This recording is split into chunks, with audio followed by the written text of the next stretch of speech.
دوستو نمسکار، آپ دیکھ رہے ہیں مسجد غوثیہ جو موگیشا پور میں پیش امام صاحب لوگوں کو عید الاضحیٰ کیوں منایا جاتا ہے بتا رہے ہیں۔ آپ صاف اسکرین پر دیکھ سکتے ہیں عید الاضحیٰ کیوں منایا جاتا ہے۔ اس کے بعد لوگوں نے گلا مل کر ایک دوسرے کو خوشیاں بانٹی اور وہیں پولیس بھی مستعد دکھی۔ جو آزمائش میں ڈالا آپ کو اس آزمائش میں خراب کرے۔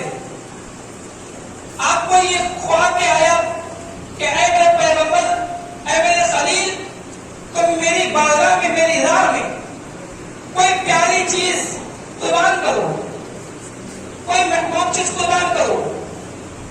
تو حضرت ابراہیم علیہ السلام بیدار ہوئے، اور بیدار ہونے کے بعد میں آپ نے سوچا کہ اللہ رب العزت، اچھا ایک بات اور بتا دیں، ہم لوگوں کا جو خواب ہے وہ خواب ہے، لیکن جو نبی کا خواب ہوتا ہے وہ خواب نہیں ہوتا، بلکہ حقیقت میں وہ اللہ کی طرف سے وحی ہوتی ہے، وہ اللہ کی طرف سے حکم ہوتا ہے۔ اللہ کے پیغمبر حضرت ابراہیم علیہ السلام سمجھ جاتے ہیں یہ میرا خواب نہیں ہے بلکہ حقیقت ہے۔ تو حضرت ابراہیم علیہ السلام نے پہلے اونٹ کو ذبح کیا۔ الگ الگ تاریخیں ہیں، الگ الگ محدثین نے لکھا ہوا ہے۔ حضرت ابراہیم علیہ السلام کو جب پھر خواب آیا، پھر آپ نے 100 اونٹ قربان کیے، لیکن پھر جب اونٹ قربان کرنے کے بعد پھر بھی خواب آیا کہ اے اللہ کے پیغمبر، میرے خلیل، اے میرے خلیل، میری بارگاہ میں بالکل محبوب ترین چیز قربان کرو۔ پھر حضرت ابراہیم علیہ السلام سمجھ جاتے ہیں کہ اللہ رب العزت جس کی قربانی مانگ رہا ہے وہ کوئی اور نہیں بلکہ میرا بیٹا اسماعیل ہے۔ اللہ اکبر۔ پھر آپ نے اپنی محترمہ، اپنی بیگم سے بتایا کہ میں نے ایسا سا خواب دیکھا ہے، لیکن ابھی وہ خواب نہیں بتایا جو آپ نے دیکھا ہے۔ اپنی اہلیہ سے کہا، اپنی محترمہ سے، اپنی بیگم سے فرمایا کہ میرے بچے کو تیار کر دو، مجھے اس کو ایک دعوت میں لے کر کے جانا ہے۔ لیکن حضرت ابراہیم علیہ السلام نے چھوٹنے لگا، اللہ کا نبی کبھی چھوٹا نہیں ہوتا۔ دعوت میں لے کر کے جانا، دعوت سے مراد کھانا ہی نہیں ہوتا ہے، آپ یہ بھی سمجھ لیجیے۔ لوگ اگر یہ سمجھے کہ دعوت کھانے کو ہی کہتے، کھانے کو صرف دعوت نہیں کہتے۔ حضرت ابراہیم علیہ السلام نے یہ کہا کہ میں اپنے بیٹے کو دعوت میں لے کر کے جانا ہے۔ اس کا مطلب یہ نہیں تھا کہ کھانے کی دعوت میں، بلکہ ان کا یہ مطلب یہ تھا کہ اللہ رب العزت کی بارگاہ میں دعوت میں لے کر کے جانا ہے، یہ دعوت تھی۔ تو جب حضرت اسماعیل علیہ السلام کو تیار کیا گیا، اب تیار کرنے کے بعد میں اپنے واقعات کو جلد سے جلد مکمل کرنے کی کوشش کرتا ہوں۔ حضرت اسماعیل علیہ السلام کو جب تیار کیا گیا، آپ ساتھ میں لے کر کے چلے، ساتھ میں رسی لی، ساتھ میں ایک چھری کو لیا، اور ساتھ میں لینے کے بعد میں حضرت اسماعیل علیہ السلام کو لیا اور چل دیے۔ چلنے کے بعد میں اب شیطان ابلیس نے دیکھا کہ یہ کیا کرنے جا رہے ہیں، یہ تو اللہ رب العزت کی بالکل فرما برداری کو بھیا ہے، اب ان کو بہکایا جائے، بھڑکایا جائے، کیسے بہکایا جائے۔ اب دیکھیں شیطان کیسے اپنا کام کرتا ہے۔ وہ سب سے پہلے حضرت اسماعیل علیہ السلام کے پاس میں جاتا ہے اور کہتا ہے کہ اے اسماعیل، تم کو پتا ہے کہ تمہارے معلوم ہے کہ میرے بابا جان مجھے دعوت میں لے کر کے جا رہے ہیں۔ تو شیطان کہتا ہے کہ کیا تم کو معلوم ہے کہ اگر کوئی شیطان، یعنی اگر کوئی دعوت میں لے کر کے جاتا ہے، کوئی رسی اور چھری لے کر کے جاتا ہے، کیا تم کو تمہارے بابا دعوت میں لے کر کے نہیں جا رہے بلکہ تم کو ذبح کرنے کے لیے جا رہے ہیں۔ تو حضرت اسماعیل علیہ السلام نے فرمایا کہ تم پاگل ہو، بیوقوف ہو، کیا کوئی باپ اپنے بیٹے کو کوئی قربان کرتا ہے، کوئی ذبح کرتا ہے؟ تو شیطان نے حالانکہ حقیقت بیان کر ہی دی کہ اصل میں بات یہ ہے کہ تمہارے بابا جان نے یہ خواب دیکھا ہے کہ اللہ رب العزت کی طرف سے حکم ہوا ہے کہ تم ان کو قربان کرو۔ تو جب حضرت اسماعیل علیہ السلام نے یہ سنا نا، تو حضرت اسماعیل علیہ السلام فرماتے ہیں، وہ لگتے ہیں کہ یہ شیطان ہے اور اس کے علاوہ کوئی نہیں، کیونکہ اللہ رب العزت کی راہ میں جو خلل پیدا کر دے وہ کوئی اور نہیں ہو سکتا بلکہ شیطان ہے۔ تو حضرت اسماعیل علیہ السلام نے اللہ پڑھا.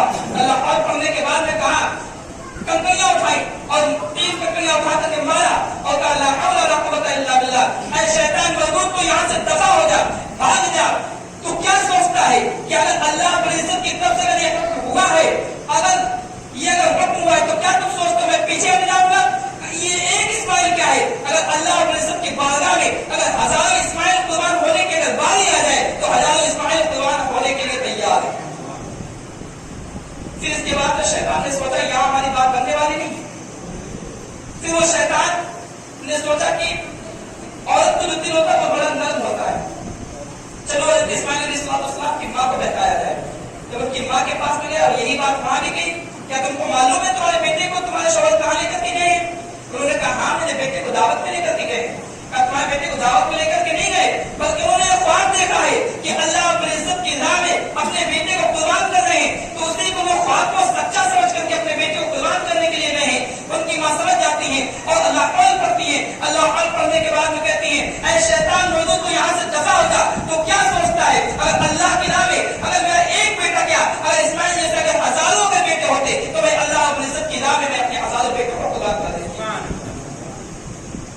پھر اسی طریقے سے ایک وقت وہ بھی آیا کہ حضرت ابراہیم علیہ السلام نے اپنی بات کو حضرت اسماعیل علیہ السلام کو بتا دیا. اور حضرت اسماعیل علیہ السلام نے جب یہ حکم سنا کہ اللہ رب العزت کی طرف سے حکم کرنا ہے کریے, انشاءاللہ آپ مجھے صبر کرنے والوں میں سے مجھے پائیں گے. پھر ویسا ہی ہوا. حضرت ابراہیم علیہ السلام نے حضرت اسماعیل علیہ السلام کو ذبح کرنے کے لیے جب لٹایا تو حضرت اسماعیل علیہ السلام نے فرمایا کہ اے میرے بابا جان ایک کام کیجئے کہ آپ میری آنکھوں میں پٹی باندھ لیجئے, آپ اپنی آنکھوں میں پٹی باندھ لیجئے تاکہ آپ مجھے ذبح کرنے لگ جائیں. تو کہیں ایسا نہ ہو کہ آپ مجھے دیکھ کر کے کہیں ترس نہ کھا جائیں اور کہیں ایسا نہ ہو کہ آپ مجھے ذبح کرنے سے مجھے روک دیں. تو اسی طریقے سے آپ نے حضرت اسماعیل علیہ السلام کی آنکھوں میں پٹی باندھی, آپ نے خود اپنی آنکھوں میں پٹی باندھی اور پٹی باندھنے کے بعد میں جب آپ نے ذبح کرنا چاہا تو پھر جیسی ذبح کرنا چاہا تو اللہ رب العزت کی طرف سے حکم ہوا کہ اے جبرائیل جاؤ اور میرے اسماعیل کو وہاں سے ہٹا دو اور وہاں پہ دمبا کو لٹا دو. پھر یہ جب یہ حکم ہوا تو وہاں سے حضرت اسماعیل علیہ السلام کو ہٹایا اور وہاں پہ دمبا کو لٹا دیا گیا. اسی طریقے سے حضرت ابراہیم علیہ السلام نے جب سے چھری چلائی تو حضرت اسماعیل علیہ السلام وہاں سے ہٹ چکے تھے اور وہاں جب چھری چلی تو حضرت دمبا وہاں پر ذبح ہو گیا. اور جب آنکھیں سے جب پٹی کھول کے دیکھا کہ وہاں پہ حضرت اسماعیل علیہ السلام الگ کھڑے کر کے مسکرا رہے ہیں اور جو ذبح ہوا ہے وہ ان کا بیٹا نہیں بلکہ دمبا ذبح ہوا ہے.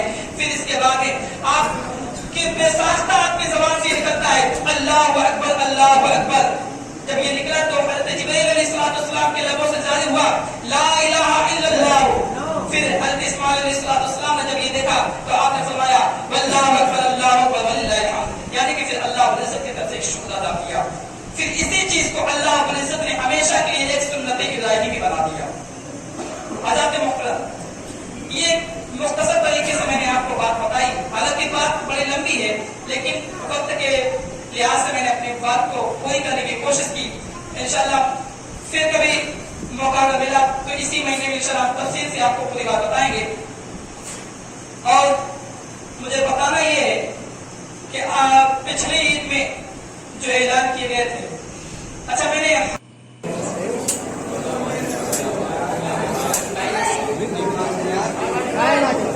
بھائی جان بات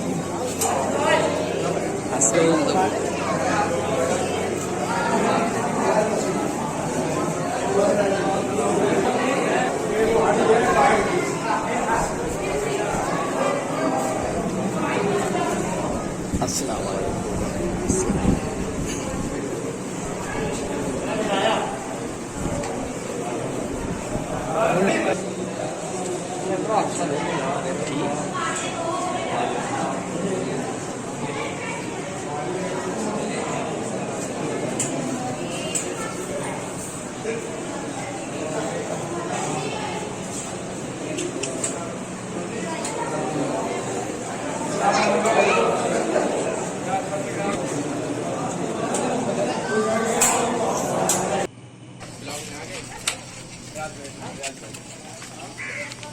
بھائی ہماری صحیح سے لوگ اچھا آنا چاہیے.